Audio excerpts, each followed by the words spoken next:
Hello my dear lovely students, मैं आनंद कुमार कर्ण अपने YouTube channel एक करंस क्लासेस इंडिया नंबर 1 पर आप सबों का हार्दिक अभिनंदन और स्वागत करता हूं। दोस्तों, आज हम इस सेशन में बहुत ही खास परीक्षा जैसे जितनी भी जनरल कॉम्पिटिटिव एग्जाम्स हैं उसके लिए बहुत ही खास महीने में हम इस चैप्टर का अध्ययन करेंगे और अंक गणित के लगभग जितने भी चैप्टर्स हैं उन तमाम चैप्टर्स में हम इस विशेष चैप्टर का परसेंटेज प्रतिशतता इसका लगभग हम सभी चैप्टर्स में प्रयोग देखते हैं और इससे रिलेटेड डिफरेंट टाइप की बातों का जिक्र हम करते हैं।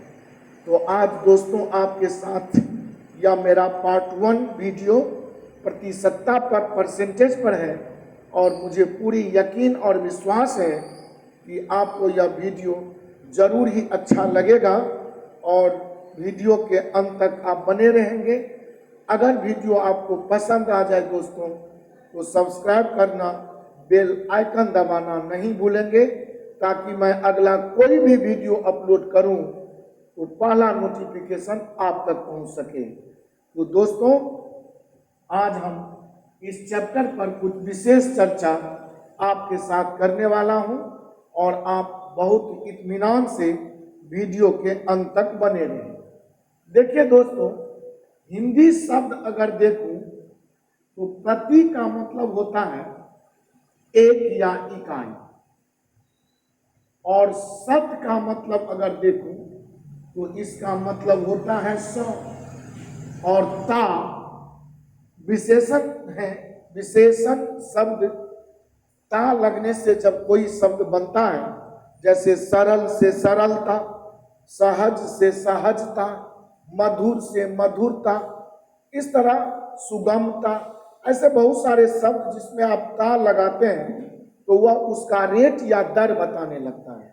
तो दोस्तों यहाँ समझें कि ता का मतलब यहाँ समझेंगे के दर से, एट द रेट ऑफ, इसे दोस्तों हम कहते हैं एट द रेट ऑफ। तो प्रतिशतता का मतलब दोस्तों हम समझेंगे 100 के दर से। प्रतिशतता का मतलब समझेंगे 100 के दर से, अर्थात 100 के दर से कोई भी राशि, कोई भी चीज का जिक्र या चर्चा करेंगे तो वह सदा हमारा प्रतिशतता होगा। और हम इस तरह प्रतिशत को, जैसे सपोज हम आपसे कहूँ कि 5%, 5%, तो ये प्रतिशत का सिंबल है, जैसा कि हम सभी जानते हैं, या सिंबॉलिक तौर पर हम परसेंटेज ऐसे ही लिखते हैं। अब दोस्तों, अगर हमने 5% का जिक्र किया है तो इसका मतलब कि प्रतिशत अगर हटा देंगे तो नीचे जो बट्टा रखेंगे एक भिन्न का प्रयोग हो जाएगा और यह 5/100 हो जाएगा। अर्थात प्रतिशत का चिन्ह जब भी हम हटाएंगे तो नीचे को 100 या डिनोमिनेटर या हर 100 बन जाएगा और अंश तो मेरा 5 था ही, और इसका मतलब है कि 100 में 5। अब जैसे कि मैं 10% कहूँ तो इसका मतलब हो जाएगा 10/100। अगर मैं x% बोलूं तो इसका मतलब हो जाएगा x/100। अर्थात यूं कह सकता हूं कि प्रतिशत या परसेंटेज एक भिन्न या फ्रैक्शन है और ऐसा फ्रैक्शन है जिसका हर या डिनोमिनेटर सदैव ऑलवेज 100 ही होता है। अर्थात हम एक डेफिनेशन के तौर पर ऐसा कह सकता हूं कि प्रतिशत एक ऐसा साधारण भिन्न है, प्रतिशत एक ऐसा सिंपल फ्रैक्शन है जिसका डिनोमिनेटर या हर ऑलवेज 100 ही होता है। और इस तरह हम प्रतिशत को नोट करते हैं, इसका नोटिफिकेशन देते हैं। अब मैं आपके साथ प्रतिशत पर आधारित कुछ इसके खास प्रॉपर्टी या गुण धर्म के बारे में समझें। ऐसा हम समझेंगे कि प्रतिशत जब भी हमसे निकालने को पूछेगा, तो प्रतिशत यदि हमें निकालने के लिए पूछे, जैसे वृद्धि का प्रतिशत, कमी का प्रतिशत, या लड़का का प्रतिशत, लड़की का प्रतिशत, कहने का मतलब दोस्तों, अरे किसी भी चीज के बारे में अगर परसेंट वैल्यू हमसे पूछ दे, तो जिस चीज के बारे में पूछे, अर्थात जिसके बारे में पूछे, उसको 100 से गुना कर लेंगे, और उसके बाद जिससे पूछे, जिसमें पूछे, जिसका पूछे, अगर उससे हम भाग लगा देंगे तो यह मेरा परसेंट वैल्यू हो जाएगा। जैसे मैं आपसे पूछूं, सपोज कि बताइए कि 8 40 का कितना प्रतिशत है। अगर मैं ऐसा सवाल आपसे करूं कि बताइए 8 40 का कितना प्रतिशत है, तो अब आप समझिए, देखेंगे कि भैया प्रतिशत बोला है, प्रतिशत हमें फाइंड करना है, तो ये सबसे पहले हमको देखना है कि किसके बारे में पूछा गया है। तो देखेंगे प्रश्न है कि 8 40 का कितना प्रतिशत है, तो हमसे 8 के बारे में पूछा गया, तो मेरा यह सीधा कॉन्सेप्ट या थ्योरी समझाता है कि जिसके बारे में पूछे तो 8 के बारे में पूछा, इसको 100 से गुना करेंगे, और नीचे जिससे, जिसमें, जिसका, तो पूछ रहा है 40 का, तो 40 के बारे में पूछा, तो मैं 40 से भाग लगा दूंगा, तो 8 पंचे 40, 5 से 20, और इस तरह मैं बोलूंगा कि 8 40 का कितना परसेंट है, तो कहेंगे 8 40 का 20% है, और यह मेरा आंसर हो गया। अब अगला बात समझिए, या दुनिया में कोई भी चीज जिसकी भी आप परिकल्पना करें, वह सदैव 100% खुद में होता है। ये दुनिया 100% है, ये ब्रह्मांड यूनिवर्स 100% है। अगर मैं मासिक सैलरी के रूप में 5,000 रुपये कमाता हूं, तो मेरी कमाई 5,000 रुपया मेरे लिए 100% है। अगर कोई चुनाव हो और उस चुनाव में 40,000 लोगों ने मतदान किया, तो कहेंगे, और 40 का 40,000 मतदाता का वोट अगर वैलिड हो जाए, तो कहेंगे वैलिड वोटों की संख्या, वैध मतों की संख्या 100% 40,000 के बराबर है। कहने का मतलब दोस्तों, मैं पूछूं कि यह कलम कितना है, कितना प्रतिशत है, तो कलम खुद में 100% है। मैं कितना प्रतिशत हूं, 100% हूं। आप कितने प्रतिशत हो, 100% हो। अर्थात दुनिया की कोई भी वस्तु, कोई भी चीज दोस्तों सदैव 100% ही होती है। और इस तरह एक प्रश्न मैं आपको समझाऊं, जो कभी किसी ईयर में मुझे याद नहीं, लेकिन यह बैंक पीओ में आया था, और यह प्रश्न सिर्फ इतना लिखा हुआ था कि 5 कितना प्रतिशत है। प्रश्न आया था कि 5 कितना प्रतिशत है। इसमें लगभग स्टूडेंट ने इसका ऑप्शन तुरंत 5/100 लिखकर और 1/20 काट कर समझ गया और आंसर टिक कर दिया। लेकिन आपको बताऊं कि अभी अभी मैं समझाया हूं दोस्तों कि प्रतिशत जिसके बारे में पूछा जाए, उसको तुरंत आप 100 से गुना करें, जिसमें, जिसका, जिसके लिए पूछा जाए उससे भाग लगा दें, तो परसेंट वैल्यू फाइंड होगा। अभी हमसे प्रश्न पूछ रहा है कि 5 कितना प्रतिशत है, तो कहेंगे किसके बारे में पूछा, तो कहेंगे 5 के बारे में पूछा, तो 5 गुने 100।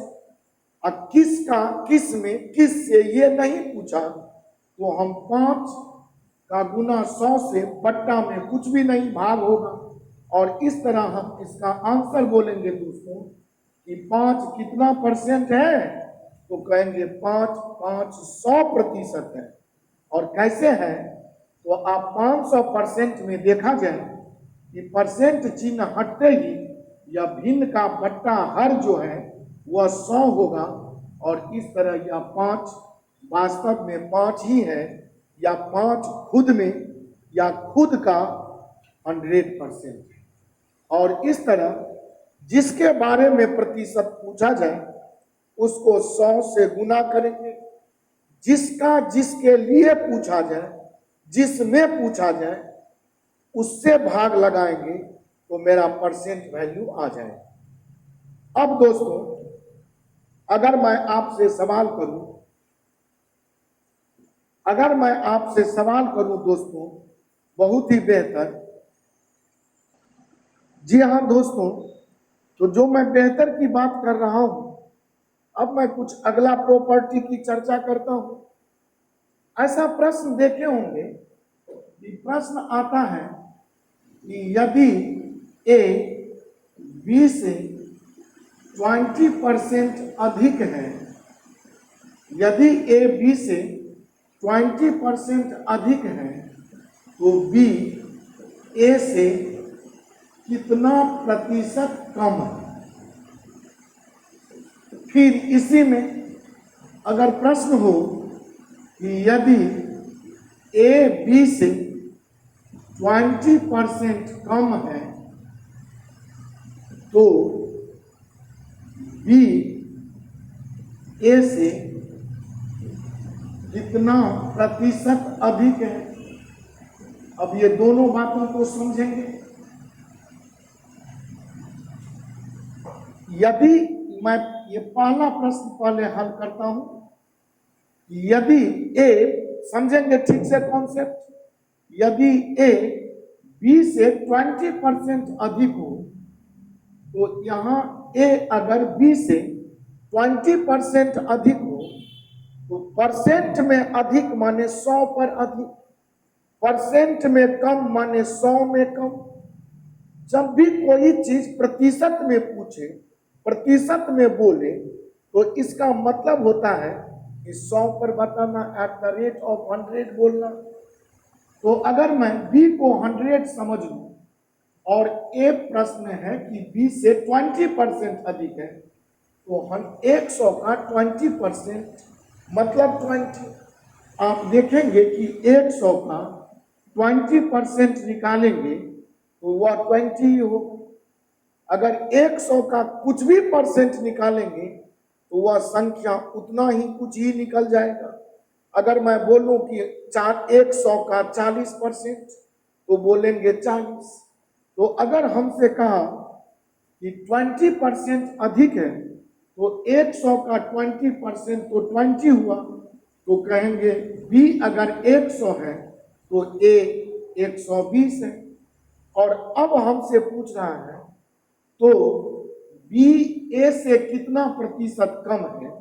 रियल में b a से कम है और कितना प्रतिशत कम है, तो सबसे पहले बोलेंगे कि प्रतिशत कम अगर पूछा हमसे या कमी का प्रतिशत पूछा तो मेरा सूत्र कहता है कमी गुने 100, और जिससे, जिसमें, जिसका, उससे भागा।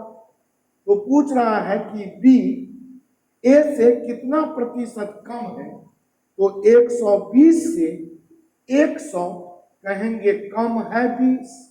अब प्रतिशत कम तुरंत 100 से गुना। अब किससे पूछा है, तो हमें 120 से ही पूछा है या ए से ही पूछा है, मतलब 120 से ही न पूछा है, तो हम तुरंत 120 नीचे लगाएंगे, काटेंगे 20 से 6, 2 तिया 2 50, 50/3 का मतलब दोस्तों 16.2/3% कम है। अब ऐसा प्रश्न हमने को आपको समझाने के लिए लिखा। अब आप देख सकते हैं कि जब ही प्रश्न में पहला हिस्सा पढ़े ऐसे प्रश्न कि ए बी से 20% अधिक है, तो तुरंत आप 20 को 100 से गुना करें, और अधिक है बोला है तो ये दोनों को जोड़ लें और जोड़ कर नीचा भाग लगा दें, तो आगे जो पूछेगा वह तो तय है। जब अधिक लिखूंगा या अधिक अगर देगा तो हमसे कमी का प्रतिशत पूछेगा, कमी अगर देगा तो अधिक का प्रतिशत पूछेगा। अर्थात हम जोड़कर अधिक बना लेंगे तो आने वाला आंसर कमी का प्रतिशत होगा। अगर घटाकर हम कम कर देंगे, अर्थात घटाकर हम कम लिखेंगे तो आने वाला आंसर मेरा अधिक का प्रतिशत देगा।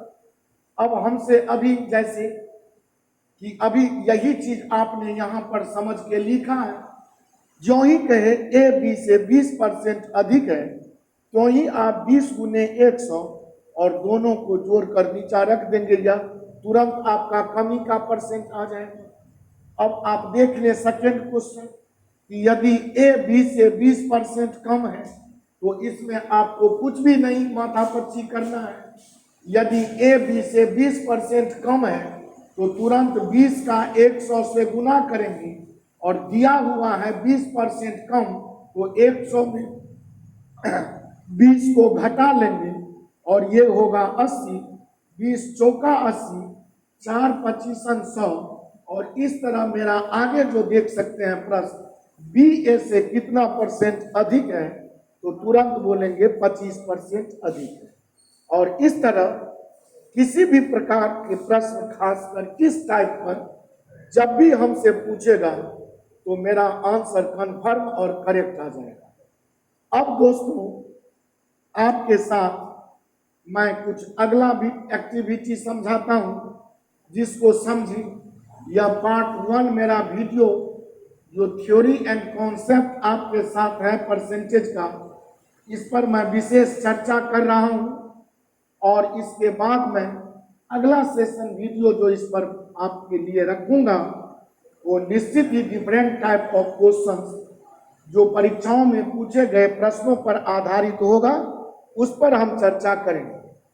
अब अगर मैं आपके साथ अगला क्वेश्चन पर चर्चा करूं तो अगला क्वेश्चन आपका बहुत ही मजेदार और बहुत ही बेहतर होने वाला है, जिसे आप देखिए। प्रश्न है, सपोज कि कोई व्यक्ति सपोज 5,000 रुपया की इनकम मंथली करता है और यह 5,000 रुपया के इनकम मंथली पर 5,000 रुपया के मंथली इनकम पर मान लीजिए कि इस मंथ 10% उसका वेतन बढ़ गया तो 5,000 का 10% निकालेंगे और तब इसको गुना करेंगे तो कहेंगे 500 रुपया बढ़ गया। अब अगर पूछे कि उसका नया वेतन क्या है तो आप कहेंगे 5,000 अब प्लस 500 तो नया वेतन बोलेंगे आप 5500। लेकिन आपको यहां समझाऊं कि अगर कहा रहता कि 10% घट गया तो आप बोलते कि 5,000 पर 500 घट गया, अर्थात उसका वेतन 4500 रह गया। तो ऐसा प्रश्न या कभी भी कोई संख्या या कोई राशि या किसी भी चीज के बारे में कुछ परसेंट में वृद्धि कराए या कुछ परसेंट में कमी कराए और तब उसका नया वैल्यू, न्यू वैल्यू आपसे नया मान का चर्चा कर दे तो आप सीधा समझेंगे। जैसे अभी कहा 10% बढ़ गया तो 10% का मतलब तो दोस्तों यही होता है 10/100।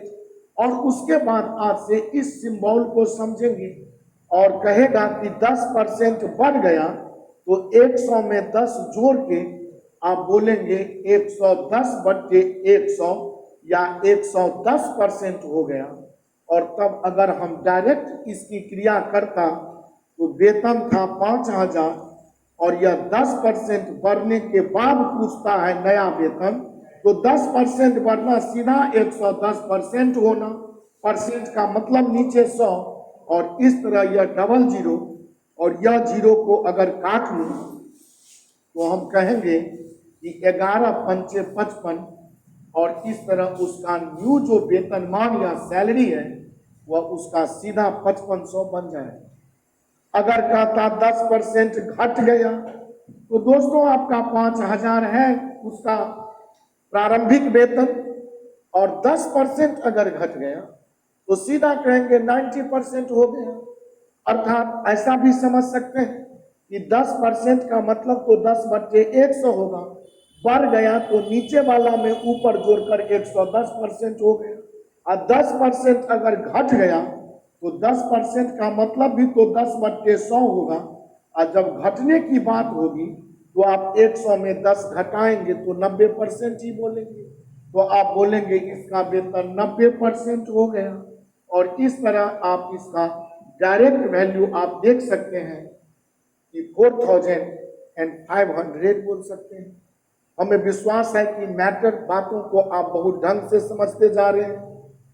अब आपके दिमाग में एक प्रश्न मैं देना चाहता हूं कि अभी अभी 5,000 की वेतन 10% बढ़ जाने से 5,500 हुआ और 10% घट जाने से 4,500 हुआ। तो हम इस पर अगर आपसे कुछ सवालात करूं तो ये दो प्रश्न मैं आपको दिखा, या ऐसा कहूं ये भी बात कि 10% बढ़ गया तो 500 रुपया बढ़ गया। अब मैं अगर आपके साथ इस पर कुछ एक्टिविटी करूं तो इस कुछ एक्टिविटी के साथ मैं आपको समझाऊं, उसे समझेंगे कि प्रश्न आपसे ऐसा आ सकता है कि किसी मजदूर का वेतन 10%, किसी मजदूर के वेतन में 10% की वृद्धि हुई और यदि यह वृद्धि 500 रुपया है तो मजदूर का वेतन आरंभ में क्या था। तो कोई भी चीज जब हमसे फाइंड करने को कहता है तो मैं एक ही कॉन्सेप्ट से सारे मैथ को पढ़ाता हूं कि पढ़ता जाऊंगा, काम करता जाऊंगा, पढ़कर समाप्त करूंगा, आंसर में जाऊंगा। और जो भी चीज हमें निकालना होता है मैं लगभग अलजेब्रा से बहुत दूर बिना एक्स और वाई थ्योरी के पढ़ता हूं। तो कोई भी चीज जो पूछेगा वह मानेंगे 1 यूनिट है। अब पूछा है उसका प्रारंभिक वेतन क्या है तो हम प्रारंभिक वेतन को 1 यूनिट समझ लिया। अब यही जो भी था वह जो 1 यूनिट माना हूं, और 10% बढ़ गया लेकिन बढ़ गया 500, तो अपना सूत्र कहता है बढ़ गया बराबर बढ़ गया। तो कहेंगे एक था ही, अगर यह 10% बढ़ गया तो कहेंगे यह 110 हो गया, अभी अभी समझाया था। तो लेकिन यह बढ़कर नहीं हो गया, यह सिर्फ वृद्धि दिया है 500, तो कहेंगे वृद्धि है बराबर वृद्धि है। तो एक का तब तो 10% ही बढ़ा लेकिन बढ़ा 500, और इस तरह अगर काट लूं तो 10 दाएं 100 और 1 यूनिट 500 दाएं 5,000 आपका वास्तव में उसका आरंभिक वेतन था। अब अगर मैं कहूं कि किसी मजदूर का वेतन 10% वृद्धि के साथ 5,500 हो गया, अब मैं 5,500 पर चर्चा कर रहा हूं, तो ये 5,500 रुपया तो आरंभिक वेतन में 10% बढ़ने के बाद हुआ था। तो हमसे अगर पूछे कि किसी मजदूर का वेतन 10% बढ़ोतरी के साथ 5,500 हो गया तो उसका आरंभिक वेतन बताइए, तो फिर आरंभिक वेतन मानेंगे 1 यूनिट, और यह 10% बढ़ने के बाद ना 5,500 हुआ तो हम कहेंगे नया वेतन हुआ बराबर नया वेतन हुआ। तो कहेंगे एक का 110% हो गया लेकिन हो गया 5,500, और इस तरह 110 से या 50 मर्तबे कटा और क्रॉस गुना आप 1 यूनिट 1 के लिए आप क्रॉस गुना देख सकते हैं। 100 का 50 से गुना, वास्तव में उसका मूल वेतन तो 5,000 ही रुपया था।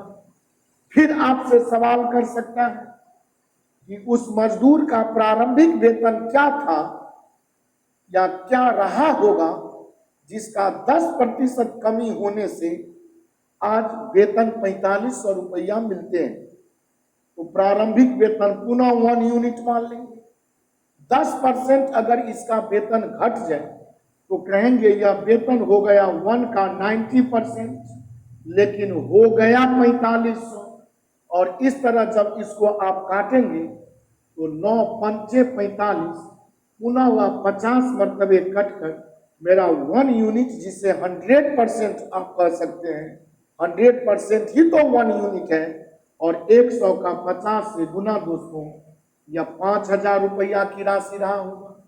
कहने का मतलब कि हम ये बराबर का केस लिखना सीख रहे हैं, और मैं पहला चैप्टर से यही पढ़ाता हूं अंतिम चैप्टर तक कि अरिथमेटिक इक्वल टू का खेल है, बराबर सिंबल लिखने का खेल है, और बराबर के बाएं पक्ष को तराजू का बायां पलड़ा समझिए, और बराबर के दाएं पक्ष को तराजू का दायां पलड़ा समझिए। और यह बराबर इक्वल होने के लिए बायां पलड़ा पर और दायां पलड़ा पर रखे गए बात अगर समानता का लिखना जान गए तो अंक गणित पर हमने विजय प्राप्त कर लिया। यही कॉन्सेप्ट और थ्योरी इसका, इस पूरे चैप्टर का यही सिद्धांत है। और यही चैप्टर का नहीं, सभी चैप्टर का मेरा साधारण ब्याज पर वीडियो अपलोड है, देखिए उस पर भी हमने ब्याज है बराबर ब्याज है। इसी तरह चक्रवृद्धि ब्याज में भी चक्रवृद्धि ब्याज है बराबर चक्रवृद्धि ब्याज है, मिश्र धन है बराबर मिश्र धन है। अभी लिखा हूं वेतन की वृद्धि है बराबर वेतन की वृद्धि है। यहां लिखा हूं वेतन बढ़कर नया हो गया बराबर वेतन बढ़कर नया हो गया। यहां लिखा हूं वेतन घटकर हो गया बराबर वेतन घटकर हो गया। अगर बराबर के दोनों पन्नों पर इक्वल समानार्थी पदों को रख लेंगे, मैथमेटिकली पढ़ते हुए भाषा को अगर इस तरह बराबर पर सजा देंगे, तो मेरा दावा है कि 100% अंकगणित का कोई भी चैप्टर होगा दोस्तों, तो वह प्रश्न आपसे जरूर बन जाएगा, और इसमें कोई ज्यादा ब्रेन लगाने की जरूरत नहीं है। यही मेरा अरिथमेटिकल सॉफ्टवेयर भी समझिए। अब मैं एक चर्चा आपसे और करूंगा। मान लीजिए कि एक ऐसा नौकर जिसको हमने 100 रुपया पर झाड़ू पोछा लगाने को एक सर्वेंट को रखा। एक उदाहरण के तौर पर मैं आपको समझाता हूं कि किसी नौकर का प्रारंभिक वेतन मान लीजिए कि 100 रुपया था, और 1 महीना जब यह काम किया तो इसकी काम की गुणवत्ता को देखकर हम लोगों ने डिसीजन लिया कि इसका वेतन 10% बढ़ा दो।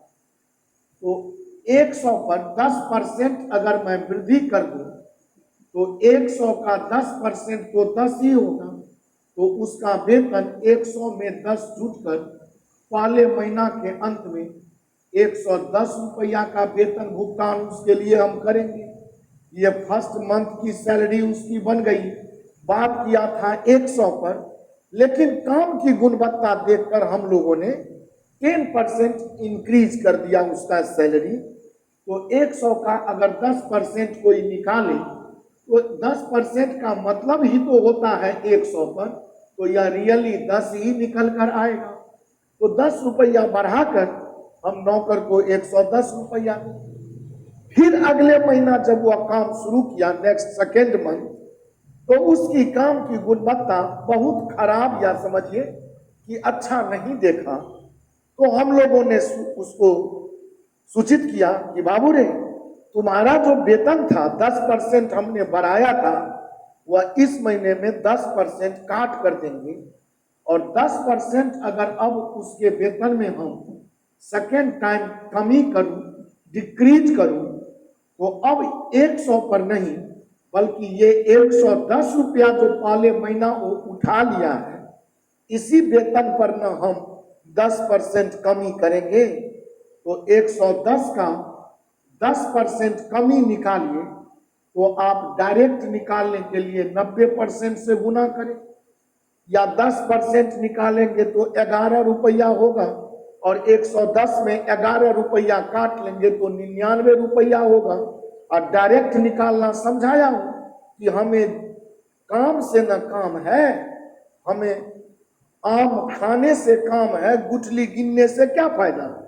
तो हमें अगर डायरेक्ट निकालना है कि उसका न्यू वेतन क्या होगा, तो जो उसका पिछला वेतन था इस पर 10% कटौती हो गया तो मिलेगा 90%, और इस तरह इसे अगर काट लूं तो उसका वेतन 99 रुपया आ जाए।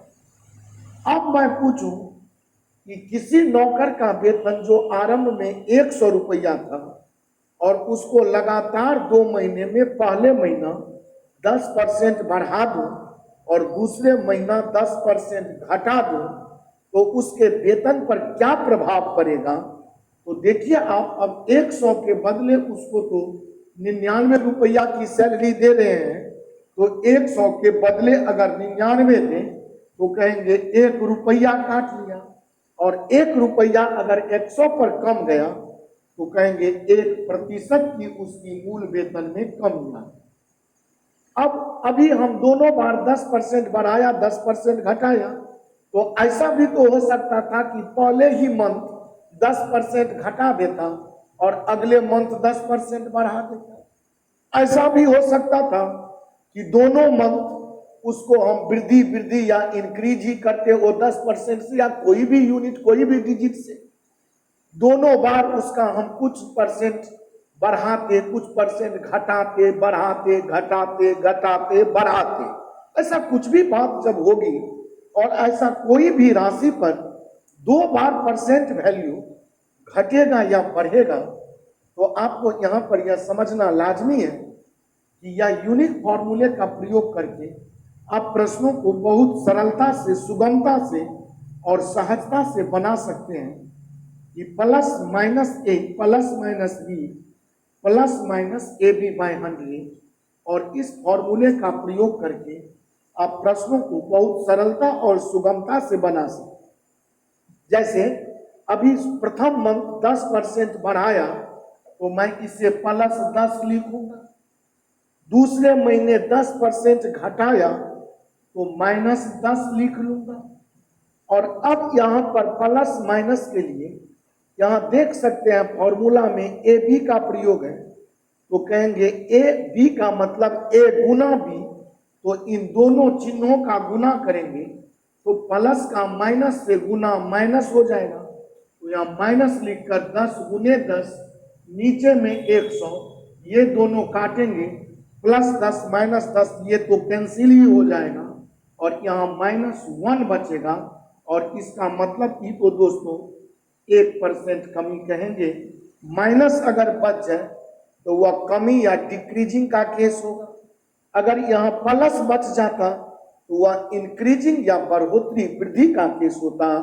और इस तरीके से इस फॉर्मूले से एक राशि जब भी 2 बार बढ़ा बढ़ा घटा घटा अथवा बढ़ा घटा अथवा घटा बढ़ा, ऐसा केस जब भी बोलेगा तो इस यूनिक फॉर्मूले का प्रयोग करके हम प्रश्नों को बहुत ही बेहतरीन ढंग से बहुत ही कम समय में हल कर सकते हैं।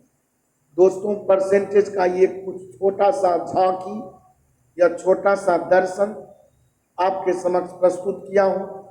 मुझे पूरा विश्वास है कि आपको यह वीडियो पसंद आया होगा। अगर आप मेरे न्यू वीडियो देखने वाले दर्शक में से हैं तो आपसे रिक्वेस्ट, गुजारिश, अर्जी है कि आप चैनल को सब्सक्राइब कर लें, बेल आइकन दबा लें, ताकि कोई भी आगामी वीडियो अपलोड करूं तो उसका नोटिफिकेशन सीधा आप तक पहुंच सके। आज का मैं मुलाकात समाप्त करता हूं। आज मैं बेसिक इंट्रोडक्शन और कॉन्सेप्ट का कुछ चर्चा किया।